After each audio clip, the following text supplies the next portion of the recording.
Was it a beginning, or was it the end?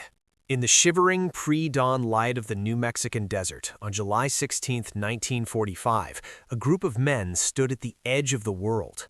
Among them was a man of slender frame and piercing, haunted eyes, Julius Robert Oppenheimer. As a silent, violet light expanded to swallow the stars, a sound like the cracking of the Earth's own spine followed. In that moment, the boundary between the human and the divine was erased. Oppenheimer did not see a triumph of physics, he saw a terrifying ancient truth. As the mushroom cloud ascended like a dark lotus, the words of the Bhagavad Gita echoed in his mind. "Now I am become death, the destroyer of worlds." But who was this man who held the match to the funeral pyre of the old world? To call him a scientist is to call the ocean merely wet. Oppenheimer was a polymath, a mystic trapped in the skin of a theoretical physicist, a man who read Dante in the original Italian and found solace in Hindu scripture while calculating the chain reactions of subatomic particles. He was the father of the atom, yet he spent the rest of his life trying to find the real meaning of the monster he had birthed. In this journey, we will pull back the veil on the Los Alamos laboratory, not as a site of construction, but as a temple of alchemy. We will explore the profound philosophical architecture of Oppenheimer's mind, the esoteric wisdom he sought to balance against the cold equations of destruction, and the hidden truth about why the most powerful man in science became a pariah in his own land. We are not merely looking at a biography, we are witnessing the initiation of humanity into the atomic age, a transition that forced us to confront the terrifying realization that we now possess the power of the gods without yet possessing their wisdom. Prepare yourself, for to understand Oppenheimer is to understand the fragile, shimmering line between creation and catastrophe.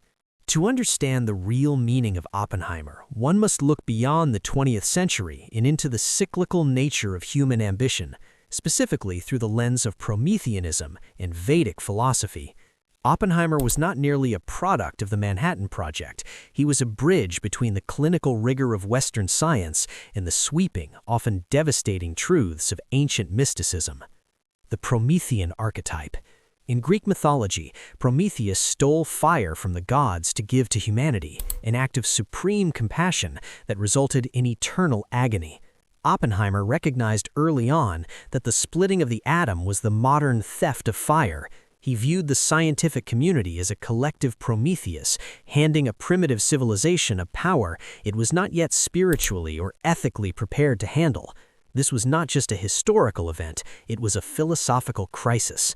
He often reflected on the idea that physicists have known sin, suggesting that the acquisition of total knowledge carries an inherent spiritual debt that can never be fully repaid. The influence of the Bhagavad Gita. Long before the sands of New Mexico turned to glass, Oppenheimer was a student of the Bhagavad Gita, learning Sanskrit to read the ancient text in its purest form.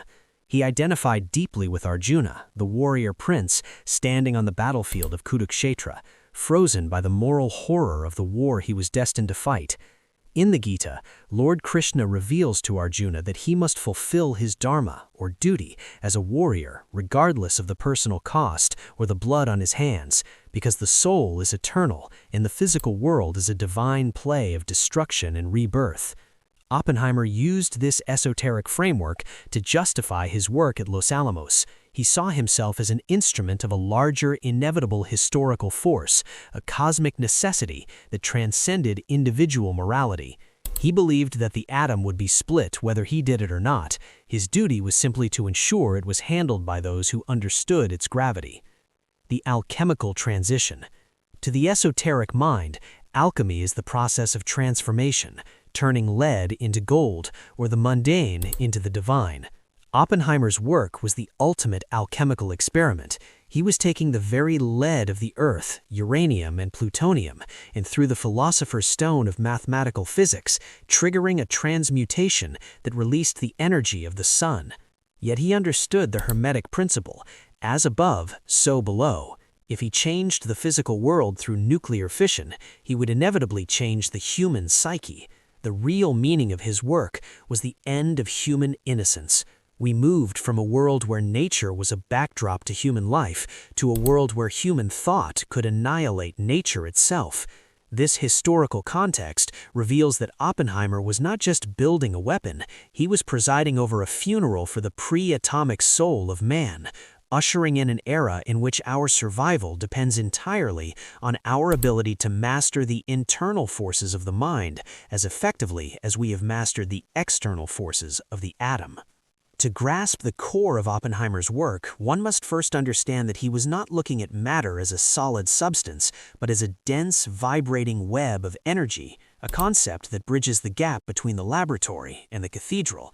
The real meaning of the atom is in the shattering of the illusion of solidity. To the untrained eye, a piece of uranium is a heavy, cold metal, but to Oppenheimer, it was a pressurized reservoir of cosmic history, waiting for a single, precise whisper to unleash its contents. The divine spark of fission. Imagine the atom not as a billiard ball, but as a vast, mostly empty cathedral. In the very center of this cathedral sits a tiny, buzzing hornet, the nucleus. This nucleus holds within it a tension so immense it defies human comprehension, held together by this strong force, the most powerful glue in the universe. The process of nuclear fission, which Oppenheimer orchestrated, is the act of firing a single slow-moving messenger, a neutron, into that cathedral. When that messenger strikes the hornet, the tension snaps. The nucleus does not merely break, it becomes unstable and elongates before tearing itself apart into two smaller fragments. In that instant of tearing, mass is not merely moved, it is annihilated. As Einstein's famous equation, E=mc² dictates, a tiny amount of vanished matter is resurrected as a titanic amount of kinetic energy and radiation. Oppenheimer was essentially teaching humanity to uncreate matter, reversing the very process of the Big Bang on a miniature, terrifying scale. The chain reaction, the ripple in the void. But a single atom splitting is a mere spark, invisible to the eye. The full biography of the bomb's power lies in the chain reaction. Oppenheimer envisioned this as a forest of matches, where the lighting of one match throws off sparks that ignite 3 more, which in turn ignite 9, then 27, then 81. This is an exponential cascade, a geometric progression of fire that moves faster than the human mind can blink. Within the steel walls of the device, this process happens in nanoseconds. It is a moment of total, perfect synchronicity. To achieve this, Oppenheimer had to solve the problem of critical mass. If the forest is too thin, the sparks fly off into the void and the fire dies out. But if the material is compressed into a supercritical state, the sparks have nowhere to go but into another heart and another, until the very air turns into a plasma of millions of degrees. He often used the metaphor of the light of 1,000 suns. This was not just poetic flair, it was a physical description of the Coulomb barrier being breached on a mass scale. He was looking at the fundamental forces that hold the universe together and showing that man had finally found the key to unlock the cellar door of reality. If part 1 was about the spark, part 2 is about the containment of that spark, the transition from a theoretical fire to a practical sun. Oppenheimer faced a monumental contradiction. How do you hold a star inside a box long enough for it to explode? This is where the real meaning of his leadership becomes clear.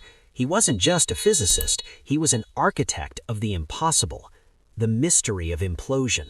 While the gun-type design, simply firing one piece of uranium into another, was straightforward, the most powerful and complex of Oppenheimer's creations relied on implosion. Imagine a hollow sphere of plutonium, as delicate as a bubble. To make it explode with 20,000 tons of TNT, you can't simply light a fuse, you must crush that bubble from all sides simultaneously with absolute mathematical perfection. Oppenheimer oversaw the development of high-explosive lenses. Think of these as shaped charges that, when detonated, focus their shock waves inward, like 1,000 hammers striking a single point at the exact same microsecond. If one hammer is late, the bubble squirts out the side and the reaction dies out. This is the symmetry of destruction. It required a level of precision that pushed the boundaries of what was physically possible in the 1940s. Oppenheimer had to harmonize thousands of minds, chemists, mathematicians, and engineers to ensure that the inward blast was so powerful it squeezed the plutonium atoms until they were forced to touch, triggering the final, violent release of the strong force. However, as the technical hurdles were cleared, a deeper, more shadow-filled contradiction began to emerge in Oppenheimer's soul. This is the lesser-known aspect of the father of the atom.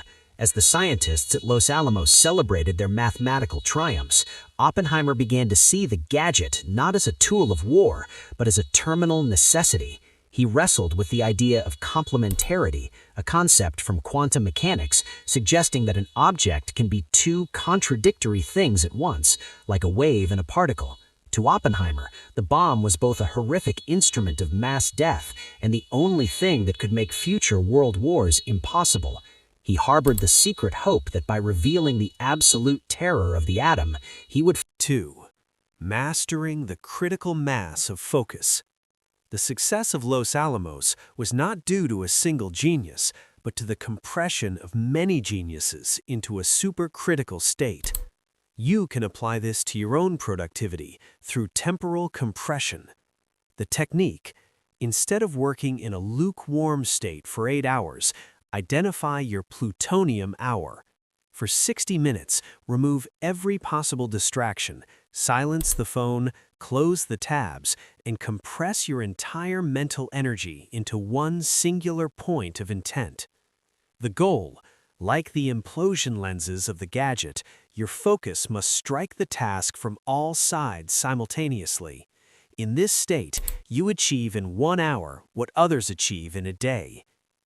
Practicing complementarity in ethics. Oppenheimer's greatest struggle was the paradox of his creation. He had to accept that he was both a builder and a destroyer. To grow personally, you must embrace the duality of the self.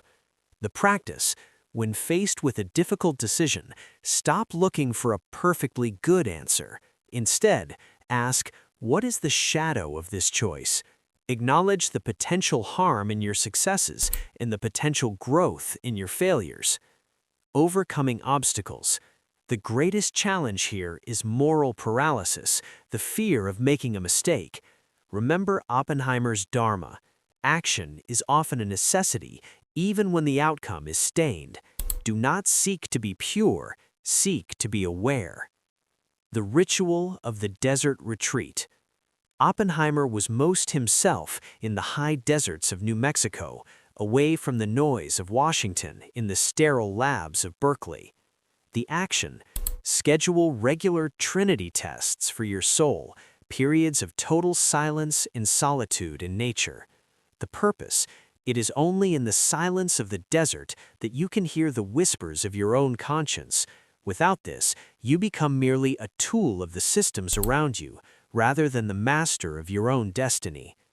By applying these techniques, you are not just learning history, you are undergoing your own alchemical transmutation. You are learning to command the atomic power of your own will, ensuring that when you strike the match of your ambition, it lights the world, rather than burning it down. In the end, Robert Oppenheimer remains a figure etched in the amber of a permanent twilight, neither fully a hero nor a simple villain, but a man who stood at the crossroads of eternity and blinked. We have traveled from the ancient verses of the Bhagavad Gita to the blinding flash of the Trinity test, uncovering the real meaning of a life spent balancing the equations of the stars with the heavy weights of the human conscience. Oppenheimer's legacy is not the bomb itself, but the mirror he held up to our species. He showed us that our brilliance had finally outpaced our wisdom, and that the first steps into the atomic age were also the final steps away from a world where we could hide from our own power. He died a man divided, stripped of his security clearance, and haunted by the sin of his success, yet he never once regretted the quest for knowledge. He understood that the fire, once stolen, can never be returned to the gods. As you move forward from this documentary, reflect on the atoms that compose your own being, the same atoms that were forged in the hearts of dying suns and split in the deserts of New Mexico. You possess within you a critical mass of potential. Will you use your intellect to build walls of destruction, or will you follow the practical techniques of the polymath to synthesize a life of profound meaning? The story of the father of the atom is a call to action, a reminder that every great work carries a great burden. We encourage you to seek your own desert retreat, to face your own inner gadget, and to ensure that the light you bring into the world is not the destroyer of worlds, but the illuminator of souls. The fire is in your hands now. How will you keep it from consuming the house?